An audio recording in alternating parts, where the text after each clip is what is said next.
ձեզ հարգելի հայրենակիցներ, ամերիկյան ABC հեռուստաընկերության ուղիղ եթերում Նոյան Տապանի քննարկում հաղորդաշարն է Երևանից։ Հիշեցնեմ, որ ուղիղ եթերի ընթացքում դուք հնարավորություն ունեք զանգահարելու եւ հարցեր ուղղելու Նոյան Տապանի տաղավարում գտնվող մեր բանախոսին ամերիկյան 818975321 եւ հայաստանյան 060351131 հեռախոսահամարներով։ Ինչպես նաեւ հաղորդումը կարող եք հետեւել առցանց Նոյան Տապանի կայքով Նոյան Տապանի Facebook-յան եւ YouTube-յան խմբերում, այնտեղ էլ կարող եք գրել ձեր հարցերը եւ մեկնաբանությունները։ Այսօր Նոյան Տապանի տաղավար ենք հրավիրել գրող հրապարակախոս Ռուզան Ասատրյանին։ Բարև ձեզ Տիկին Ասատրյան, շնորհակալություն Նոյան Տապանի հրավերը ընդունելու համար։ Տիկին Ասատրյան, դուք բավականին ակտիվ հասարակական գործիչ եք։ Այն բացի այն, որ գրում եք, հրապարակումներ ունեք, բավականին բոլոր ոլորտների զարգացումներին հետևում եք, քննադատորեն մոտենում եք։ Ասեմ, որ նախկինում իմ տեսակետից եմ ասում, ձեր գրիչը կարծես թե ավելի սուր էր, բայց հիմա ինչ-որ ձևով դարձել եք հանդուրժող։ Ինչն է խնդիրը։ Գիտեք, մարդը առհասարակ պետք է միշտ հանդուրժող լինի, որովհետև մենք շրջապատված ենք տարբեր բնավորությունների տեր անձանցով, եւ երբ նայում եմ այսօր մեր շրջապատը ներկա իրավիճակը, ես չեմ ուզում, որ մարդկանց վրա հոգեբանական ներգործություն ունենա իմ գրիչը, որովհետև մեր նպատակն է շատ լավ պատկերացնելով ներկա հասարակական հարաբերությունը, մեզանից յուրաքանչյուրի նպատակն է, հատկապես գրողներիս, որ կարողանանք ինչ-որ ձևով մարդկանց հոգիներին լույս սփռել, ամբողջ իմ նպատակը դա է։ Գիտեք, կա այսպիսի մի բան, օրինակ մեր մեծ Ռավիրա Գարեգինեշտեը ասում էր, ոգու մարդը չի կարող նսեմանալ անգամ իր Աստծո մոտ։ Հայերս լինելով ոգեղեն ազգ, մշտապես մենք ընդդիմացել ենք բոլոր այն երևույթներին, որոնք հակաազգային են, հակահասարակական են։ Սա է պատճառը, որ այսօր ես աշխատում եմ բացատրել իմ ունկնդիրներին, թե ինչու է այսպես, ինչ իրավիճակում ենք մենք։ Ինչու է այսպես։ Ուզում եմ մի փոքր մինչև բուն այս խնդրին անդրադառնալը, այո, ուզում եմ մի փոքր կարճ էքսկուրս անել։ Ինչ կատարվեց մեր հանրապետությունում եւ ինչու։ Մենք գիտենք, որ մենք անցանք շատ դժվարին ուղի, առհասարակ հայերս որպես կենսաբանական ազգ, մշտապես դժվարին ճանապարհ ենք անցել։ Մենք գրեցինք երկրաշարժի աղետը, բնական էր թե անբնական, դա ժամանակը կուղի կշրջի, կբացատրի։ Մենք տարանք պատերազմը, այդ պատերազմը որքան ազգային աստագրական էր, նույնքան եւ պարտադրված էր հայերիս համար, շատ դժվար էր։ Նրանից հետո իշխանության եկան, հեղափոխություն եղավ, իշխանության եկան անձինք, որոնց մենք չափազանց վստահեցինք։ Նրանք մեր կողմից ընտրյալ մարդիկ էին եւ հետագայում պարզվեց, որ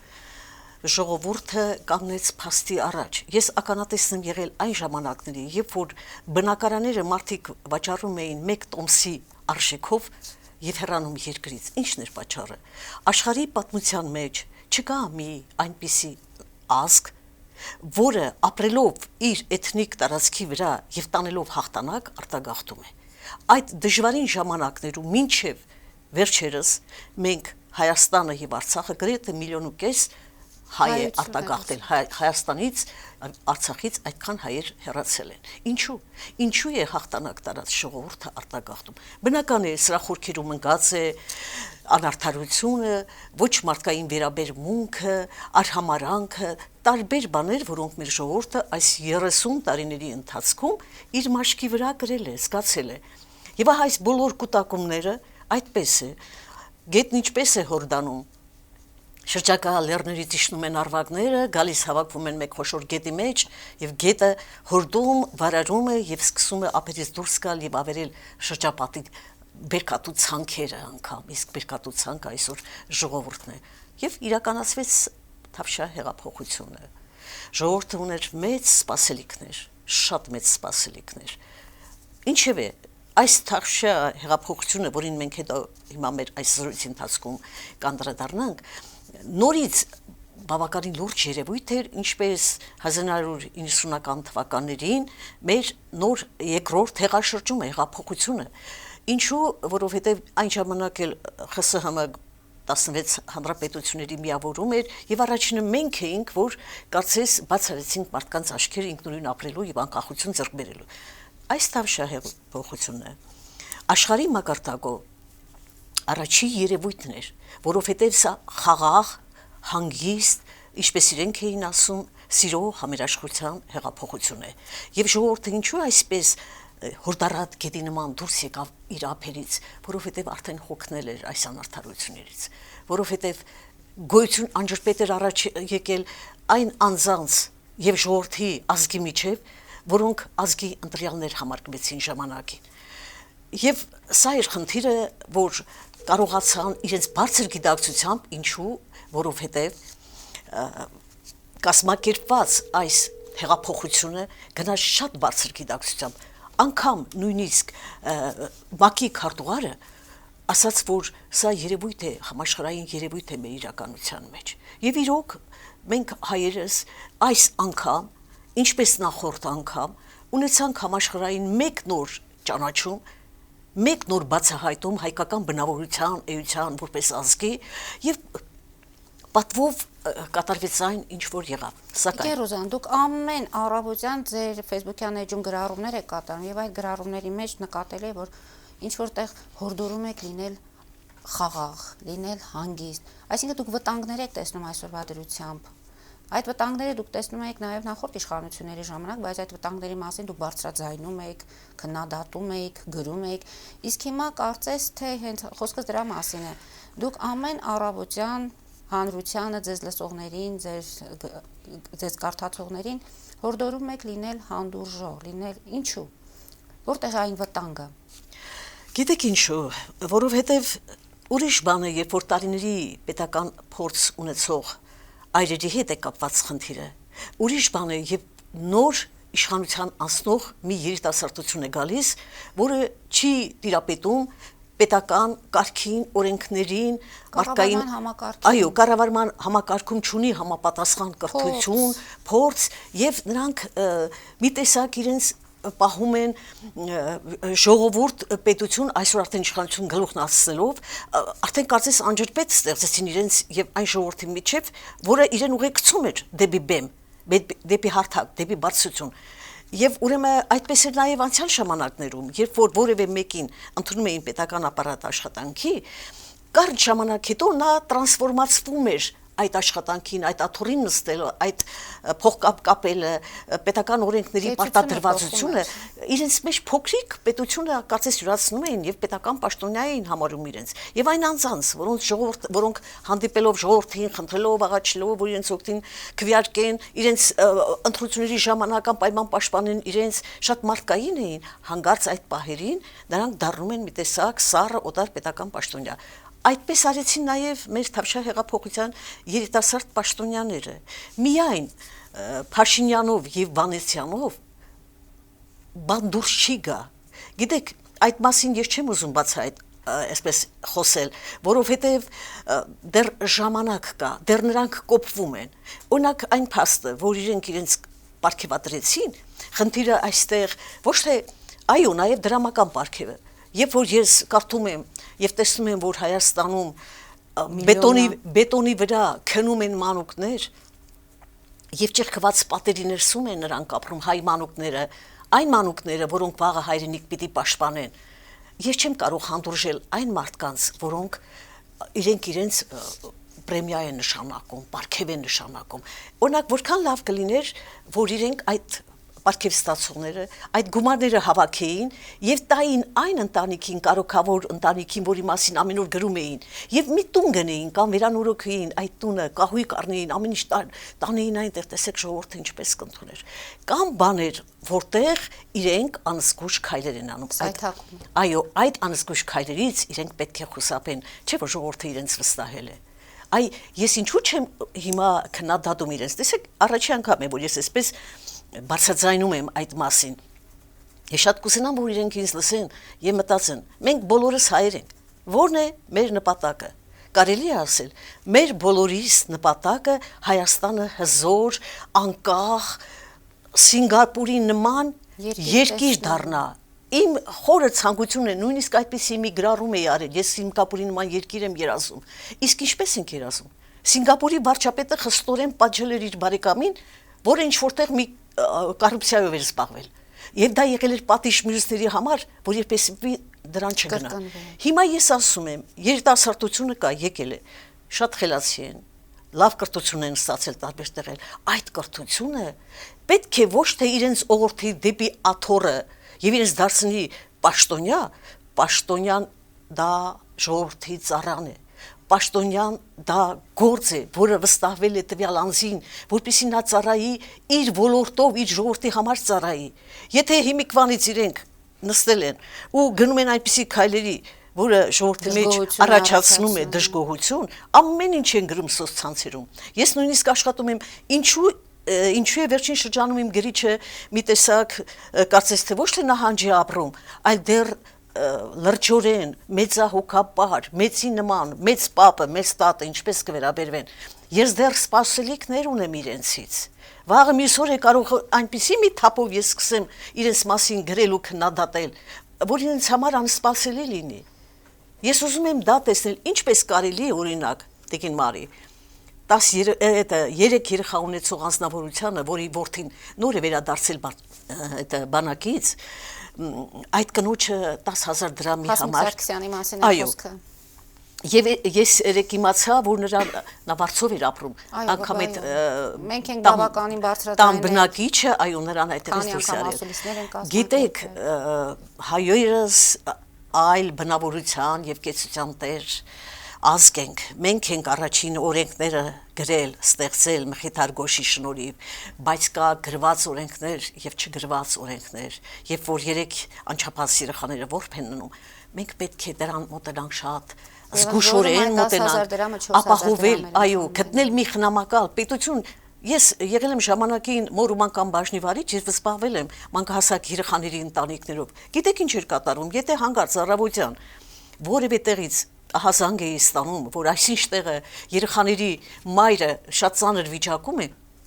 2 րոպեում կապվում էի նրանց շշկոմի քարտուղարի հետ, գործադիր կոմիտեի նախագահի հետ եւ ասում էի ձեզ մի ժամանակ այդ ընտանիքի հարցը լուծեք։ Արդյոք այդ տարածքի մարզպետը չէր կարող այդ ընտանիքի հարցը լուծել։ Թող մի բնակարան վերցնեին։ Մանավանդ որ լրատվամիջոցներով մենք բավականին աղմուկ բարձրացրեցինք, նույնիսկ Նիկոլ Փաշինյանին դիմեցինք, որպեսզի ինքը միջամտի։ Եղել են այդ Հասմիկ Սարգսյանի հետ կապված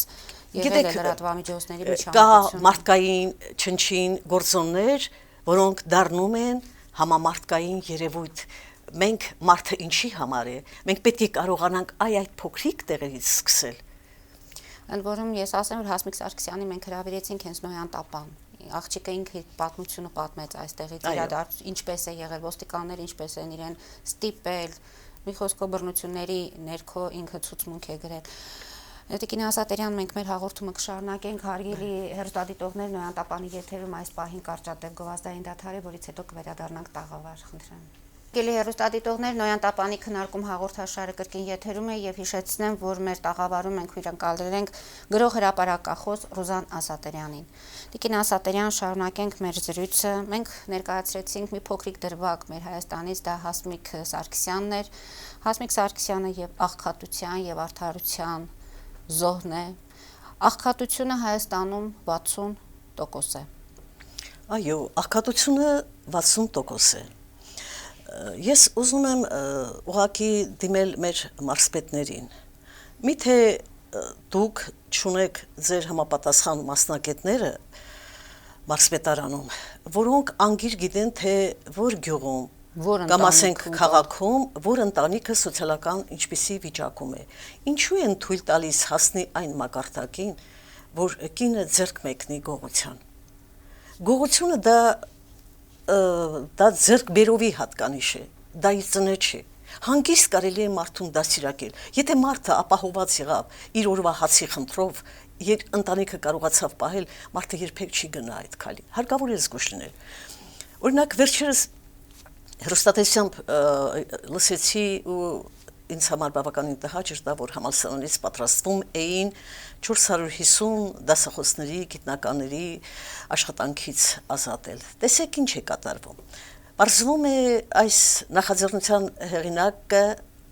ֆինանսների նախարարն է, որովհետև ամբողջ ֆինանսները երկրի կառավարման նրա ձեռքին է եւ նա գիտի որտեղ ինչ քանակությամբ ինչպես այս բոլորը հասկանալի է, ընդունելի է,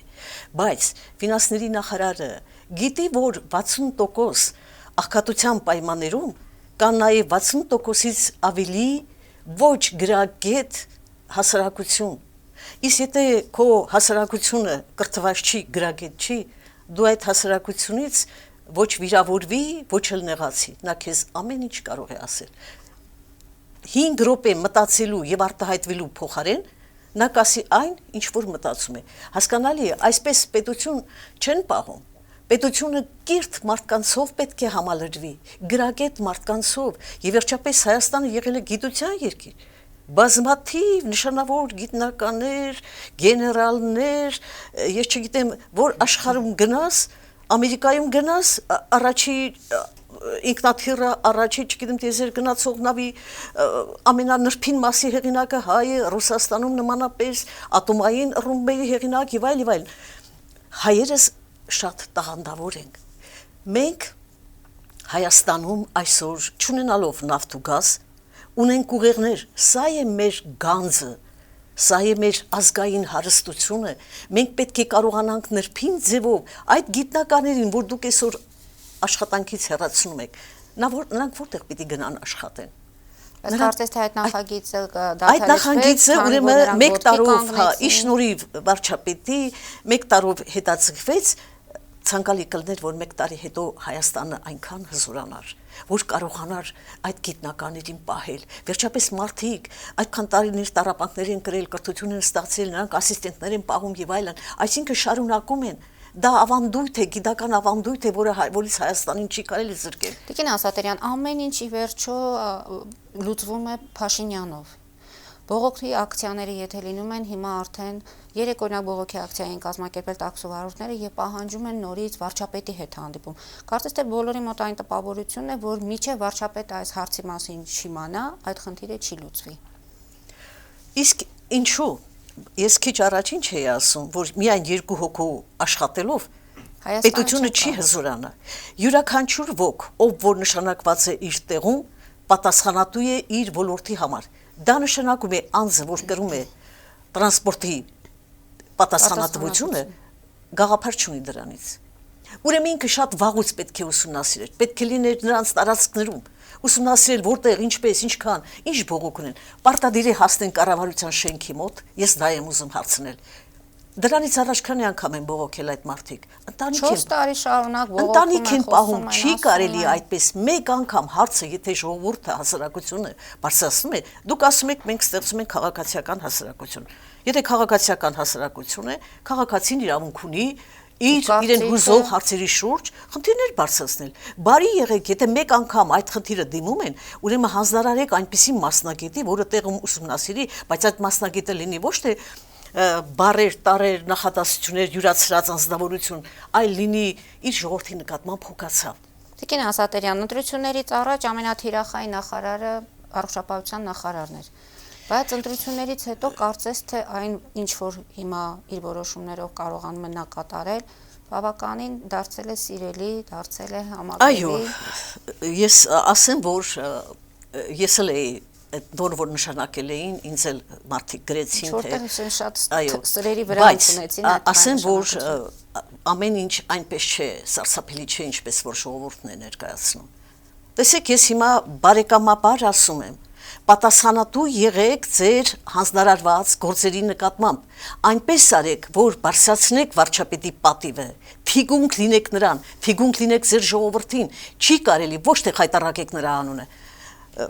Իհարկե առողջապահության նախարարը բավականին լավ գործեր արեց, անվճար վիրահատություններ, ինսուլտներ ստացածներին,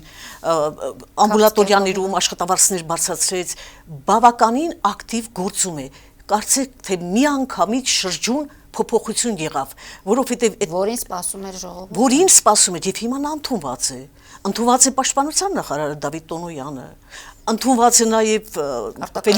Ֆելիքս Սոլակյանը, որը գիտի պետական պաշտոնյա է եղել, երկար ժամանակ տիրապետում էր գործունեությանը, որևէ մեկը կբողոքի, իհարկե չի բողոքի։ այո, ընդունված է նաև մեր արտաքին գործերի նախարարը։ Տեսեք, որ գործ են անում, աշխատում են, ժողովուրդը նկատում է։ Օրինակ ես չեմ կարող, ես լավ եմ ասում։ Իսկ եթե չեն աշխատում, ես չեմ կարող նրան լավ ասել։ Կրթության ոլորտի հետ կապված։ Կրթության ոլորտը, գիտեք ինչ, մի տեսակ իր հետ կոնֆլիկտները, ժողովրդական, կրթական ոլորտի կոնֆլիկտները շատ են։ Եվ ինքը չի պատասխանում այնպես, որ գոհացնի այդ մարդկանց, այն անձանց, որոնց ինքը կառավարում է, որտեղ ինքը լինում է, օրինակ ինչու պիտի վարչապետը վեր կենար հասներ Չարենցավան ինչ-որ դպրոց, այնտեղ հարցեր լուծելու, վիճելի հարցեր լուծելու, վարչապետը գնում է դպրոց հարց լուծելու, կրթության նախարարը չի կարողանում, ինքը կազմակերպի այդ բոլոր բաները եւ տեղում հարթի։ Գիտեք, նորից եմ կրկնում, պետք է սիրել սեփական ժողովրդին, գնահատել ժողովրդի կրթությունը, արվեստը, մշակույթը, ժողովրդի առողջությունը, սեր է հարկավոր ղեկավար լինելու համար, ազգ պետք է սիրել, ազգի հեռանկար պետք է սիրել, որն է մեր նպատակը։ Հայաստանը մեկը չի։ Ես զարմանում եմ նույնիսկ, որ եւ անցյալի մեր ղեկավարները մի անգամ ինձ հետ կանչեցին, խոսեցին, ես ասացի, եթե նախարարները լավ աշխատեին, ամեն մեկը իր տեղում լիներ, Սերժ Սարգսյանը հրաժարական չէր տա։ Այդ բոլորը իրենք արեցին, իրենք չաշխատեցին, երկիրը տարան այսպես կոլապսի եւ այսպես եղավ։ Հիմա այս նոր սերունդը, որոնք այդպես անցյալի փորձը այդքանը շատ չեն ընդունում, որքան ես տեսնում եմ, պետք է կարողանան ավակներին, խելացիներին օգտվել նրանց փորձից, իմաստությունից, կարողանան իրենց համար բազա ստեղծել, պետական պաշտոնավորման բազա։ Պետությունը դա հենց այնպես բան չի, պետությունը դա երկիր է, դա Հայաստան է, պետությունը աշխարհի հայությունը, այո, Հայաստանը եթե հզոր եղավ, աշխարհի հայությունը ամուր կլինի, մենք պարտավոր ենք Հայաստանը հզորացնել։ Եվ մենք կոչ ենք անում այդ հայությանը հետ վերադառնալ։ Անպայման իհարկե, եթե Հայաստանը հզորանա, ինչ կա, Հայաստան, Սինգապուրը ավելի փոքր տարածք ունի։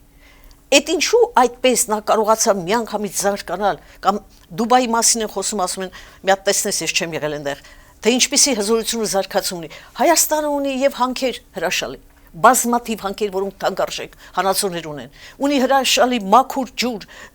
պերլիտ, որը առաջ աշխարհի 72 երկրներում էր գնում։ Պատկերացնում եք ինչպիսի հզոր մենք հնարավորություններ ունենք մեզ հզորացնելու։ Հայաստանի ոսկին բացառիկ է, օգտագործեք, բերեք Հայաստան, ինչ է պատահել այդ բոլորը, աշխատեք, համակարգել, արդեն նոր իշխանություն եք դուք, այլևս հները չկան, հիմա նրանց էլ չեք կարող մեղադրել։ Հները չկան, բայց հների թողաջառանգությունը այնքան պայթունավտանգ է ամեն ոլորտում։ Ուզում եմ երկու բառով նաև իրենց անդրադառնալ։ Գիտեք, նորից եմ կրկնում, Հայաստանը մեր հայրենիքն է, մենք ինչ ենք ուզում հայերս։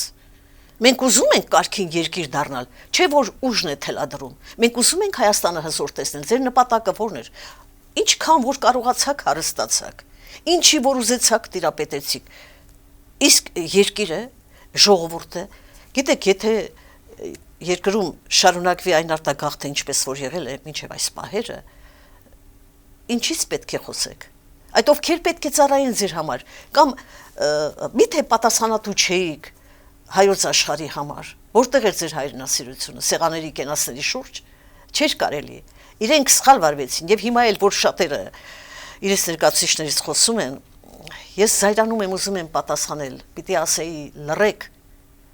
լռեք այն անձանց համար, որոնք չկան այսօր, ձեր կողքին չեն։ Չի կարելի այդպես շատախոսել, որքան իրենք խոսում են, այնքան բացահայտում են այն թերությունները, որոնք ունեցել ենք անցյալում։ Հարկավոր է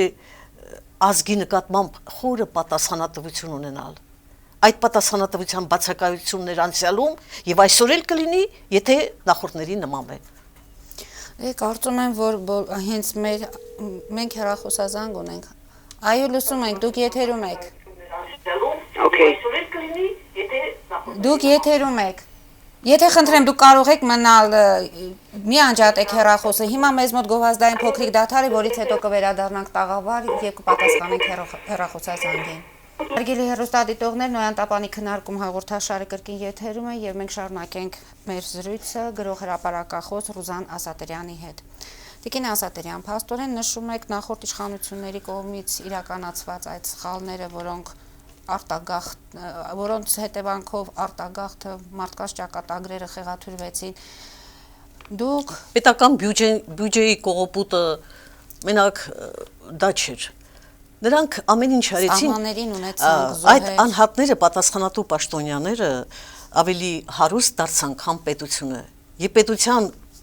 վրա դրեցին 7 միլիարդ պարտքը։ Ահա թե որն էր նրանց թերությունը։ Նրանց համար որևէ նշանակություն ուներ այդքան աղքատության տոկոսայնություն։ Ինչու պիտի այսօր ունենայինք։ Ինչու պետք է այդքան երկրի հայը իր երկիրը չափազանց սիրող հայը արտագաղթեր իր հայրենիքից։ Այդ բոլորը իրենց մեղքերն են։ Իրենց մեղքերը իրենք պետք է քաղեն։ Իրենց մեղքերը պետք է իրենք քաղեն։ Դուք ասում եք, որ հիմա մեր կադրերը բավականին երիտասարդ են, ունեն կրթություն, չունեն փորձ։ Լավ, եթե չունեն փորձ եւ չեն լսում մեծերին, հետևանքները ինչպեսին պետք է լինի։ Ինչպես պետք է կանխել։ Գիտեք, ես կարծում եմ, որ Փաշինյանը խորիմաստ անձնավորություն է, մամուլը արձագանքում է, օրինակ երեք ինքը հայտարարել էր մամուլում արտահայտվել էր, որ եթե ժողովուրդը պահանջի իր հրաժարականը, այո, ոչ, ժողովուրդը իհարկե դժգոհությունը շատ կան, այդ դժգոհություններից մեծ մասը նաև մենք գիտենք, թե ինչ ճանապարհներով է գալիս, ուղղակի մեր ժողովուրդը պետք է այսօր չափազանց սթափ լինի, կատարվել է հեղաշրջում, ժողովրդի մեծ մասը հավատում է, որ վաղվա օրը, վաղվա լուսաբացը ավելի պայծառ է լինելու, ավելի դրական է լինելու իրենց համար, իրենց զավակները աշխատանքի տեղեր կունենան եւ այլն։ Հարկ է որ այսօր գնան կտրուկ քայլերի։ Աշխարհով մենք ունենք շատ տաղանդավոր հայեր։ Պետք է վստահություն առաջացնել նրանց մեջ, հրավիրել Հայաստան, մտածել Սունգայիտ այդպես այդ մասին շատերն են խոսում, որ եթե մենք այսօր մեր կոնտինգենտը կարողանանք աշխարհասփյուռ խելացիներին հավաքել, կկազմենք մի ծրագիր, մի պլան, որը օգտակար կլինի Հայաստանի համար։ Մենք պետք է այդպես անել։ Ես չեմ կարծում, որ այս հասարակական խոճապը, որ այսօր կա, պետք է շարունակվի։ Երբեմն նույնիսկ մարդիկ վճարում են մարդկանց այդպիսի դիտավորյալ հասարակությունը անկայունացնելու համար համացանցը այդպես տարածում են։ Կա, դա էլ կա, չի կարելի այդքան, չի կարելի։ Այդ վճարողները շատ լավ գիտեն իրենց անցյալի մասին։ Թող մի քիչ ազնիվ լինեն։ Գիտեք ինչ, բոլոր մարդիկ էլ որ նստում են պաշտոնի, ինչ որ քայլեր անում են պետության համար։ Թող դա չդարձնեն առիթ եւ ասեն, որ այս քայլերը արեցինք, բա ինչ պիտի անեիք, այդքան տարիներ աշխատել եք, ղեկավարել եք, օգտվել եք այդպես, իհարկե մի երկու գործ էլ պետք է անեիք։ Այնպես չէ, որ այդ արած գործերը դարձնեն այսպես ցուցադրական մի բան, բարձենան եւ ասեն, որ գիտեք, մենք այսինչ ժամանակաշրջանում այսքան գործեր ենք արել։ Տիկին Ասատիրյան, մենք զանգ ունենք։ Այո, լսում ենք, դուք եթերում եք։ Բարև ձեզ, հարգելի է ձեր հաղորդումը, ես պիտի ուզեի ձեր ուշադրության հրավիրել, որ մեր ասկը պետք է ամեն օր գարթա Գրիգոր Զոհրաբի պոստալը, Հովանես Թումանյանի քիքորը, որովհետեւ գիտնան ունևորի եւ չկավորի վիճակի տարբերությունը ինչպես կվերապերվին։ Հատկից հետո, երբ որ մեգումը բարդականություն կդրվի, պետք է այդ անձը հարկանքով մոտենա, գիտակցի իր բարդականության եւ վերապերվի մյուս անձին հետ, ինչպես որ գուզեր այդ անձը իր հետ վերապերվի։ Ադուր համար թող այս բոլոր պատասխանատու անձիկ իրենց աթորը իրենց տունեն փերեն, իրենց կորդատերին եւ ադորվրան նստին աշխարհին փոխանակ իրենց բազմոցներ դրվի եւ իրենք չարաշահին այդ բազմոցին հանգստությունը եւ իրենց կորձ չգադարեն։ Ուրեմն Ամերիկայի մեջ Կալիֆոռնիա 3 ուսումնասիրություններ կատարվեցին բավական adեն առաջ, որոնք առաջինը երեխաներուն էր, ուսուցչուհին ծնողները, որ իր աշակերտները եղած էին, խնդրեց այդ աշակերտներուն զարակները բերել եւ ադոնց հետ փորձել թուղթ քույնը եւ սպիտակ քույնը, որ մեկը խելացի է, որ մեկը դգար է,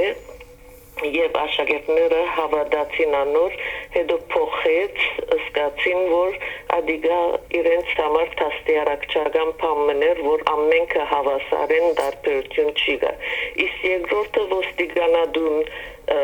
գադարեցին եւ համալսարանի մեջ աշակերտներուն դրվեցավ բադասխանադություն եւ այդ աշակերտները ամիջապես ենթարկվեցան իրենց զորությունը բարդացրելու միշտ դգար աշակերտներու վրա եւ ոստիկանները սկսան փանդարգյալներու հետ շատ անխիղճորեն վերաբերել։ Մեր եթերաժամանակը սահմանափակ է, խնդրում եմ մի փոքր կարճ։ Լսում ենք ձեզ։ Լավ, ես Սերուշարյան ասոնք թերի, որովհետեւ մեր ազգին համար ասոնք խոսվին եւ վարժեցնեն, որ խղճուտանքով իրենց աշխատանքը դադարեն։ Շատ շնորհակալ ենք զանգի համար։ Տիկին Անսատերյան, փաստորեն ձեր կարծիքը նաեւ Սփյուռքում ենք իսում։ Այո, շնորհակալություն։ Գիտեք, շնորհակալ եմ տիկնոջ իր բարի խորհրդի համար, իհարկե, այնպես չէ, որ մենք այսօր խոսում ենք մեր հոգսերից, դա նշանակում է, որ մեր ժողովուրդը սրտացավ չի, հոգատար չի, ոչ, մեր ազգը շատ հոգատար է։ Մենք որ դուրս են գալիս, տեսեք, ես եղել եմ տարբեր երկրներում, փողոցում ընկած մարդ են տեսնում, չեն մոտենում։ Իսկ հայ ժողովուրդը այդպեսին չի, հայ ազգը չափազանց բարի է, ճիշտ է, հոգսաշատ, բայց միշտ իր ներքին ազնվականությունը երբեք չի կորցնում։ Հույս ունենանք, որ ամեն ինչ շատ լավ է լինելու։ Օրինակ, ես վատատես չեմ, կարծում եմ, որ այս բոլոր երևույթները ի վերջո տեղի կտան եւ մեր այս նորընծա ղեկավարները, երիտասարդ ղեկավարները վերջապես պետականության մեջ զգալով իրենց խիստ պատասխանատու թույլ չեն տա այն որոշակի սխալները, որոնք առիթ կտան իրենց դեմ դուրս գալու։ Տիկին Անսատերյան, փաստորեն կարևորագույն ոլորտներից Պաշտպանության նախարարության այդ Դավիթ Տոնոյանի հանդեպ դուք բավականին մեծ հարգանքով եք խոսում եւ վստահ եք, որ նա կկարողանա անել այն, ինչ որ չկարողացան անել նախկին մեր նախարարները։ Գիտեք ոնց, ասեմ ձեզ, որ նախ Դավիթ Տոնոյանը Խաչիկ Դաշտենցի եղբոր տղան է, արմատները, ուզում եք ասել արմատները, այո, այդ սասունցու արմատները իր բավականին ամուր են, խելացի եւ հայրենապաշտ։ Երկրորդ ազնվական անձնավորություն է եւ բանակի վերահսկողությունը ավելի քան առաջընթացային է, քան էր եւ վերջին շրջանում ճիշտ է չի լինի այնպես, որ բանակը լինի այսպես իդեալական վիճակում, որովհետև նա շատ խնդիրներ ունի։ Մենք, քանի որ հայտարարեցինք, որ մենք ազգ բանակ ենք, ազգը ինքը պարտավոր է անպայման իր բանակին տիրություն անել։ Այդ բանակի զինվորները որտեղից են գնում, այնպես որ մեկ ձեռքը ծափ չի տա, մի ծաղկով քիչ առաջ ես այդ մասին ասի, գարուն չի գա, մենք ազգովի պետք է մեր պաշտպանվածությունը կարողանանք շատ ամուր հիմնավորել, որպեսզի Հայաստանի սահմաններից ոչ մի թռչուն վերևից անգամ մեր տարածքի վրա չերևա։ Տիկին Անսատերյան, երբեմն երբ որ ինչ-որ մի սխալ նկատում ենք, փորձում ենք խոսել այդ մասին, արձագանքները սուր են լինում։ Այո։ Հակահեղափոխական եք, խոչընդոտում եք, եւ դա ինչ որտեղ թուլացնում է։ Միթե պետք է լռենք, միթե պետք է չարձագանքենք, չասենք, կամ ասելուց ինչ որտեղ որոշակի բաներում զգուշավոր լինենք։ Գիտեք, քանի որ իշխանությունը նոր է, շատ զգայուն են իրենց նկատմամբ վերաբերմունքին։ Հետո երիտասարդները այնպես չէ, որ շատ շուտ ընդունում են այդ քննադատությունը։ Մի քիչ կանցնի եւ նրանք կսովորեն դրան։ Բայց այդ ժամանակը մենք ունենք։ Այդ ժամանակը մենք չունենք։ Մեր յուրաքանչյուր օրը շատ թանկ է։ Ես գրել էի մի անգամ, որ ամեն վայրկյանը թանկ է մեր համար։ Մենք պետք է օգտագործենք։ Թանկացման մասին էին արդեն խոսում։ Այո, շատ վատ է, որ այդպես է։ Թավշյա հեղափոխությունից հետո հիմա ես անդրադառնամ այսօրվա իրավիճակին։ Հայ ժողովուրդը այնտեղ կար 3 տերմին՝ դուխով, արժանապատիվ հայեր, հպարտ հայեր։ Դուխովը արդեն դուխովի փուլը անցավ, ամբողջ ժողովուրդը դուխով ոտքի ելավ։ Արժանապատիվ ապրելու համար անհրաժեշտ է գիտակից կառավարում, խելացի կառավարում։ այնպես պետք է անել, որ կարողանալ ժողովրդի սրտին մոտ ինչ որ մի քայլ անել, հասկացանք կաշառակերներին, կոռուպցիայի մեջ թաթախվածներին, դրանց նկատմամբ քրեական պատասխանատվությունները, այդ ամեն ինչը կա։ Իհարկե, այդ քրեական պատասխանատվություններն էլ պետք է անել հիմնովին, փաստերի հիման վրա, որպեսզի հետագա բողոքներ, կազմակերպված ըմբոստություններ, հակահեղափոխություններ չլինեն։ Եթե փաստը ամրագրված է քրեաիրավական մարմինների գրությամբ, ուսումնասիրությամբ, ոչ ոք չի առարկի։ Սա այդպես։ Բայց ժողովուրդը սպասում էր, որ օրինակ աշխատավարձերը կբարձրանա, թոշակները կբարձրանա, աշխատատեղեր կլինեին, երկիրը արտահանող ներկրող երկրից կդառնար արտադրող արտահանող երկիր, այս բոլոր բաները, այս նրբությունները անպայման աշխատել են, պետք է աշխատեն։ Իսկ արդեն կառավարության ծրագիրը լինելուց հետո այդ ամենը։ Կառավարության ծրագիրը կար, երեք ես լսեցի, իհարկե, այնտեղ իհարկե եղան քննադատություններ, իրենց ոչական խնդիրների շուրջ վարչապետը դիտողություններ էր արել եւ այլն, բայց ինչ կառաջարկեի։ Ինձ շատ հետաքրքիր է այս մեր նոր իշխանությունը, պետականությունը, որ ընդունեց Հայաստանի կառավարման իր պարտականությունը, պետական ինվենտարիզացիա անցկացրել է, ինչ են թողել նախորդները, ինչքանով են թողել, ինչքանով են ծախսել, ինչ են արել,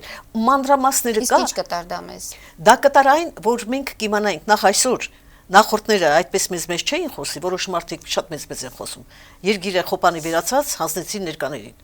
Իսկ այս ներկաներն էլ նրանք էլ իրենց ժամանակի մարդիկ են տիրապետում այդ համապատասխան ոլորտներին։ Բազում խնդիրներ կա, որ այն չի։ Ես շատ փակագծեր չեմ բացանում։ Ուրեմն տեսեք, անհրաժեշտ է իմանալ, մենք ինչի կարիք ունենք, գյուղերը ինչի կարիք ունեն։ Անհրաժեշտ է, որ մեր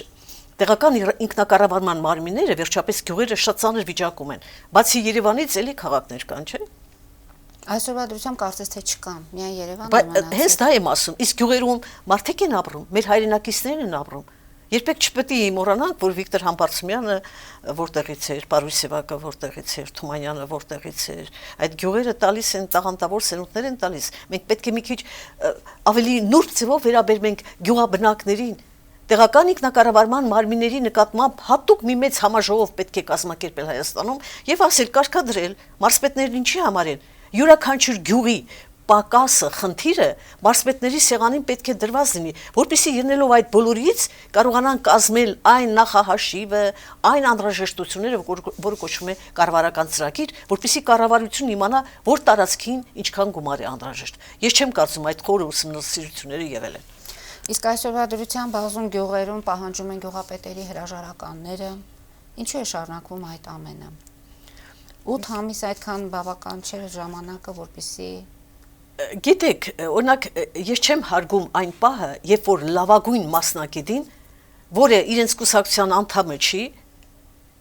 դիմում են, որ նա ազատի, ուրիշ բան է, որ նա չի աշխատել։ Ուրիշ բան է, որ այդ գյուղի գյուղապետն է 10 տարի եւ այդ գյուղում ոչ մի ճանապարհ պատրաստված չի, հարթ չի, լույսեր քաշած չկան, ջուր չունեն, բազում խնդիրներ ունի։ Սա այլ խնդիր է, որ այդ գյուղապետը միայն իր հարստության մասին է մտածել, նախորդները նման սովորություն ունեին։ Դրա համար եմ ասում, չպետք է կրկնել նախորդներին։ Հիմնականում եղել են նաև հանրապետական կուսակցության ներկայացուցիչներ։ Հայաստանը որտեղ է գտնվել։ Այն ժամանակ հանրապետական կուսակցությունն էր, այսօր իմ քայլը կուսակցությունն է, մարդիկ ինչ անեն։ Հայաստանը բնակները ինչ անեն։ Այն ժամանակ այդ կուսակցությունն էր գործում։ Միթե հանրապետական կուսակցության մեջ չեն եղել կարգին մարդիկ, իհարկե եղել են։ Ես միշտ արդարության կողմն եմ։ Այո, շատ վատ բաներ արեցին, թալանեցին, ավերեցին երկիրը մղեցին ծանր արտագաղթի։ Եվ մեզ այսօր կանգնեցրեցին հիասթափության եզրին, բայց նրանց մեջ էլ նրանց հետ էլ առաջվելից դու հանդիպում ես կարգին լրջագույն մարդկանց։ Եթե նա ով կարող է աշխատել եւ այդ գյուղում երկար տարիներ աշխատել է, գյուղի հասարակությունը հարգում է նրանց եւ կշարունակի աշխատել։ Տիկին Ասատրյան, ում հարգում են նրանց հանդեպ չի լինում այդ ակցիաները, չեն լինում, չեն պահանջում հրաժարականը, բայց ովքեր չեն աշխատել նրանց հանդեպ։ Ովքեր եթե չեն աշխատել, նրանց պարտավոր են հանել։ Եթե կան ակցիաները, նշանակում է պետք է ուշադրություն դարձվի։ Իրոք այդ խնդիրը կա։ Ես դրան դեմ չեմ, դրա համար ես ասացի, եթե այդ գյուղապետը տարիներ շարունակ միայն իր երկհարկանի, եռահարկանի բնակարանն է, դղյակն է կառուցել, իր համար է ապրել, ուրեմն այդ գյուղապետը պետք է հրաժարական տա։ Եվ պետք է նաև այն չվճարված գումարները, այն турքերը, որոնք ինքը չի վճարել պետությանը, պետք է պարտադիր վճարի, այսա կլինի արդեն գործ, չեք արել, չեք տվել, դուք պարտավոր եք, վերջապես պետությանը պետք է հարկ վճարել, որ մարդիկ կարողանան աշխատավարձ ստանալ։ Հարգելի հեռուստադիտողներ, այժմ գովազդային փոքրիկ դադար է, որից հետո կվերադառնանք տաղավար, կշարունակենք զրույցը, հետևեք։ Հարգելի հեռուստադիտողներ, Նոյան տապանը կրկին եթերում է եւ շարունակում ենք զրույցը գրող հրապարակախոս Ռուսան Ասատրյանի հետ։ Տիկին Ասատրյան, խնդիրները բավականին շատ են։ Այն ինչ որ ժառանգել է նոր իշխանությունը նախորդներից, ոչ միայն խնդիրներ են, այլև ականներ են։ Որտեւ որ ոլորտում էլ ինչ որ գործողություն, երբ որ սկսում են, խոչընդոտները լինում են, հակագրոհները լինում են։ Ինչ կասեք նաև մեր նոր իշխանությունների կողմից այդ Սփյուռքի եւ մշակույթի նախարարությունների օպտիմացման ծրագրի մասին։ Արդյոք դա ժամանակին էր, տեղին էր, պետք էր թե պետք չէր։ Գիտեք, մշակույթի նախարարությունը հայերս մշակույթի ժողովուրդ ենք։ Մշակույթի նախարարությունը պետք է մնար ըստ իս, ինչ որ գուցե պետք է մտածել, ինչպես անել, տեղայնացնել, հարմարացնել այդ նախարարությունները, հասկանալի է, օպտիմալացման խնդիրը ժամանակները փոխվում են եւ գնում են դրան, բայց քանի մարդ է աշխատում մշակույթի նախարարությունում, բացի այն, որ մշակույթը մեզ համար Եվ ում հաշվին գիտեք, ժողովուրդը մշտապես դժգոհ է եղել, ես ասեմ, չկա այդպիսի մի մշակույթի նախարար, բայց այդ դժգոհությունները օբյեկտիվ են եղել։ Բացի Պերճ Զեյթունցյանից, որքան գիտեմ, մնացած հերթով եկան գնացին եւ ժողովուրդը բոլորից էլ բողոքել է։ Ինչևէ, եթե շատ լավ աշխատեին, այսօր չէին կանգնել փակելու առջև։ Այս խնդիրն էլ կա իհարկե, բայց կա մեկ ուրիշ հարց։ Այդ անձինք, որոնք վաղը մյուս օրը դառնալու են գործազուրկ, արդյոք նրանց Բայց արդյոք նրանց գործազրկությունը չլինելու համար մենք պետք է այդ չաշխատող համակարգը պահենք։ Չէ, խնդիրը այստեղ ուրիշ բան է։ Չաշխատող համակարգը չի պահվի։ Ես դեմ եմ չաշխատողներին պահելուն։ Սա սկզբունք է իմ մեջ։ Ես չեմ սիրում, որ մարդը գնա եւ հենց այնպես պետության աշխատավարձը ստանա ու չաշխատի։ Տիկին Ռոզան, մենք զանգ ունենք, հիշենք մեր զրույցը։ Բարի։ Այո, լսում ենք, դուք եթերում եք։ Ալո, բարև ձեզ։ Բարև ձեզ։ Ես ցանկանայի նայած միանալ ձեզ խոսացողի Տիկին Ասատրյանի հետ։ Լսում ենք ձեզ։ Շատ հաճելի է իրան լսելը։ Ալո, բարև ձեզ։ Շնորհակալություն, բարև ձեզ։ Ես ցանկանայի նախարարությունը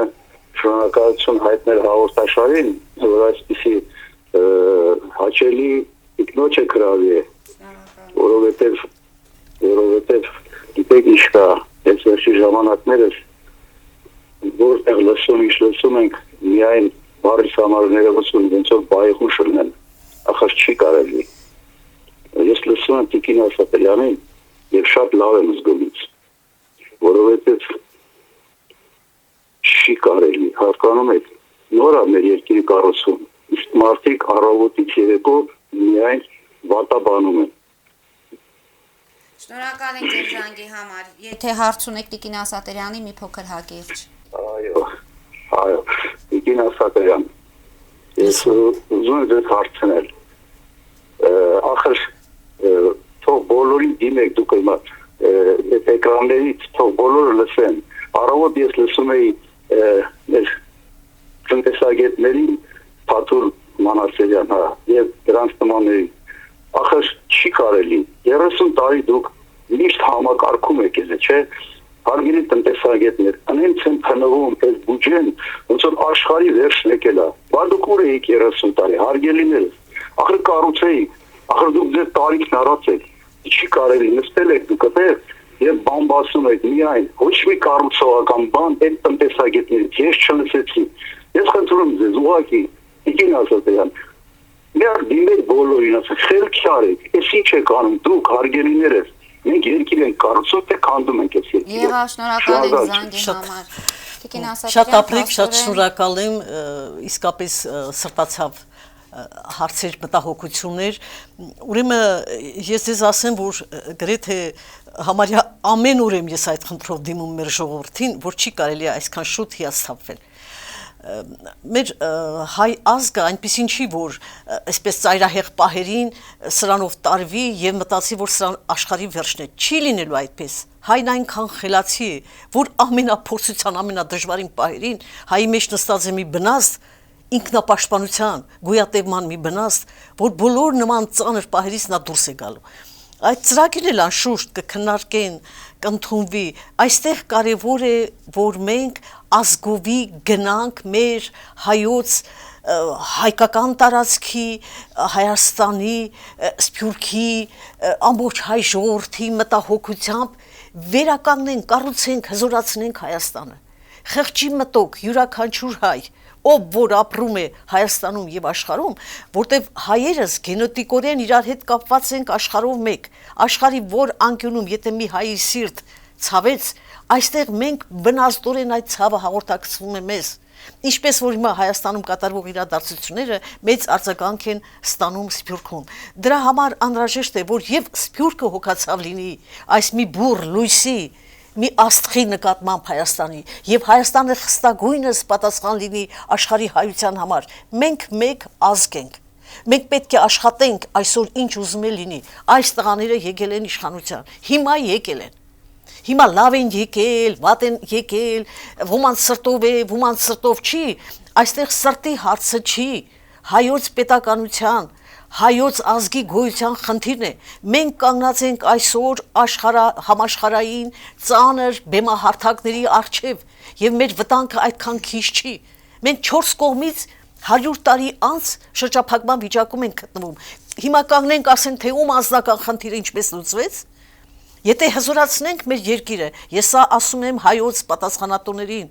ներկա իշխանավորներին, եթե անցել եք իշխանության գլուխ, եթե դուք վերցրել եք ձեր վրա այս 10 միլիոնի պատասխանատվությունը, որտեվ Հայաստանն ու հայը մենակ Հայաստանը չի։ Հայաստանում մի բան է կատարվում, ամբողջ Սփյուռքը մեղվի փետակի նման խառնվում է իրար։ Եկեք մի կողմ թողնենք մարդկային էգոիզմը, մի կողմ դրեք, մտածեք ազգի պահպանման, Հայաստանի հզորության մասին 10 անգամ եմ կրկնում, ամեն օր եմ կրկնում, ես սոցցանցերում ասում եմ, պետք է լինել ազնիվ։ Պետք է լինել ազնիվ, որովհետև եթե այդ ազնվության սինդրոմը մարդու մեջ չեղավ, ինչպիսին է նա լինի այսօր թե վաղը կբացահայտվի։ Անկամ այս նորերը, տեսեք, փոքրիկ մի բան էր, չէ՞, կատարվեց, ինչպես բոլորը խառնում են իրար, այդ ինքնապարգևադրումը։ Թերևս դա ասում են, որ օրինական է, մեկ աշխատավարձի չափ մենք էլ ենք ժամանակին ստացել, չէ՞։ Այնուամենայնիվ երևույթը կարճ էր, իրենց պաշտոնավորումը կարճ էր, իրենք սխալներ թույլ տվեցին։ Բացի դա, ժողովրդի դիմում բողոքներին արձագանքները պետք է լինի խստագույնս իր ժամանակին, երբեք չպետք է ուշացնեն։ Սա իմ խորհուրդը այս նորերին։ Կարողանան պատասխանատու լինել իրենց պաշտոններին։ Այդ պաշտոնները մենակ թանկարժեք մեքենաները չեն եւ նստելը, հպարտանալը, իսեր Աստծո, այդ ժամանակները անցել են, կա մեկ խորի պատասխանատվություն։ Հայաստան աշխարհ, հայ ժողովուրդ, մեր ազգային դարավոր պարտականությունը մեր վրա որն է, որ մենք կարողանանք մեր ազգը պահել, որ նա գոյատևի, չի կարելի։ Թող ոչ ոք չմոռանա, այո, բացահայտ ասում եմ, 4 կողմից մենք այսօր շրջափակման մեջ ենք։ Աշխարհում քիչ կա այդպիսի պետություն։ Աշխարհի քանի պետություններ կան աշխարհում, ես չգիտեմ։ Հայաստանը 50-րդ տեղն է գրավում, որ 4 կողմից շրջափակված է, բայց մենք կարողանում ենք այդ լեռների մեջ էլի ելք գտնել, մեզ պահել։ Այսօր ինչ է պատահել։ Ինչու ենք այսքան ներանձնական, այսքան խրված այդ գործերի մեջ։ Լավ, 1 միլիարդ կուտակեցիր քո անձի համար, քո բարեկամության հարազատության համար։ Մյուս միլիարդները դիր ժողովրդիդ համար, իսեր Աստծո։ Չի կարելի այս հոգեբանությունը հայերիս մեջ հրաշալի ժողովուրդ ենք, տաղանդավոր, այսպես հոգատար, ջերմ, սիրալիր, խելացի, բայց որ հարցը գալիս է, երբ որ պաշտոն ես տալիս այդ 1-2-ին, հանկարծ ապշում ես, որ դու վստահել ես մի մարդու, որին չպիտի առաջարկայիր։ Իսկ մենք ինչպես անենք, բացանենք հոգին նայենք, տենա ինչպես է։ Հիմա ես բարձրաձայն ասում եմ, եթե այսուհետև շարունակվի եւ չարվի այն, ուրեմն ես բացահայտ իմ գրիչը շուռ կտամ բոլոր այն անձանց դեմ, ովքեր որ պարտականություն են վերցրել ազգին ու պետությանը ծառայելու եւ այսօր չեն կատարում իրենց պարտականությունը։ Խնդիրը սա է։ Մենք պետք է բոլորս հպարտ լինենք, որ Հայաստան ունենք, որ այսօր Երևանը ծաղկում է, որ աշխարհում եք Հայաստանը ճանաչում են որպես այսպես հրաշալի լավ երկիր։ Իմիջայլոց ես ասեմ։ Տիկին Ասատրյանի, ինչքան կսպասեք։ Մի րոպե, ներողություն։ Հայաստանում կա երկու գործոն՝ արտաքին հարաբերություն եւ ներքին։ Արտաքին հարաբերության մեջ արդեն բավականին Հայաստանի իմիջը բարձրացավ։ Տեսեք, Մակրոնը ընդունեց արդեն ապրիլի 24-ը հիշատակի եղերնի հիշատակի օր։ Դրանից առաջ Թրամփը ստորագրեց գենոցիդների եւ վայրագությունների մասին փաստաթուղթը, հանդիպեց Անգելա Մերկելի հետ, հանդիպեց, որին շատ լավ ընդունեց իմիջայլոց։ Գիտեք, Հայաստանի իմիջը բարձրացավ, որովհետեւ պետք է անկեղծորեն խոստովանել։ Թող շրջապատի մյուս մարդիկ չասեն, որ ես գովեստի խոսքեր եմ ասում։ Ոչ, իրենց արած լավ բանի մասին էլ ժամանակը կգա, պահը կգա, ես կբարձրացնեմ մի քանի արած լավ գործերի։ Այստեղ խնդիրը գլոբալ մտածողության մասին է։ Հայաստանը պետություն է, թե ոչ։ Հայաստանը Հայաստան է մնալու, թե ոչ։ Ինչ են որոշել անել։ Ինչու են բաժանվել երկու բանակի։ Իմաստը որն է, ես չեմ հասկանում։ Մեկ է, չէ ձեր նպատակը։ Ձեր նպատակը Հայաստանը պահելն է։ Ինչ եք ուզում իրարից։ Ինչու եք բաժանվել երկու բանակի։ Պետք է լռել, ով ինչ արել է, թալանել է, կողոպտել է երկրին, թող որ ինչ ասեմ, վերևում Աստված կա եւ Աստված տեսնում է այդ ամեն ինչը։ Այդ բոլորը թողնենք, փակենք այդ դուռը, դատաիրավական մարմինները թող մինչեւ վերջ օբյեկտիվորեն քննեն, կտեսնեն, եթե մեղավոր է կպատժվի։ Բայց այսօր պետք է կառուցել, վերակառուցել Հայաստանը։ Սա է ամբողջ խնդիրը։ Տիկին Ասատերյան, դուք ինչքան ժամանակ կհանդուրժեք ձեր գրիչը շրջելու կամ չշրջելու հետ կապված։ Գիտեք, Մի քանի խոսքով մեր եթերաժամանակը արդեն մոտենում է ավարտին։ Ես սպասում եմ մինչև ապրիլ-մայիս։ Այս 3-4 ամիսների ընթացքում ամեն ինչ բացահայտ կլինի։ Իսկ ինչու այդ ժամանակահատվածը արդեն ինչ որ բան արվել է, շարունակությանն եք սպասում, թե Գիտեք, ամենածանր պահին անգամ ես լավատես եմ։ Ես հավատում եմ, որ Փաշինյանը սիրում է իր ժողովրդին եւ կգնա քայլերի, որպեսզի Հայաստանը դարձնի եզակի երկիր։ Իրենից աշխարհն էլ է դա սպասում։ Այսինքն ձեր հույսն էլ է Փաշինյանը։ Իսկ ով պետք է լինի։ Փաշինյանը եւ հայոց ազգը։ Ազգը պետք է լինի իմաստուն, իսկ Փաշինյանը այն ինչի համար երթվել է, պետք է կատարի եւ գնա մինչեւ վերջ։ Շատ բարի, Տիկին Ասատերյան, շնորհակալություն եմ հայտնում Նոյան Տապանին հյուրընկալելու համար։ Հարգելի հեռուստադիտողներ, մեր եթերաժամանակը մոտեցավ իր ավարտին։ Հետևեք Նոյան Տապանի հաղորդաշարերին, այսօր այսքանը, ստեսություն, մինչ նոր հանդիպում։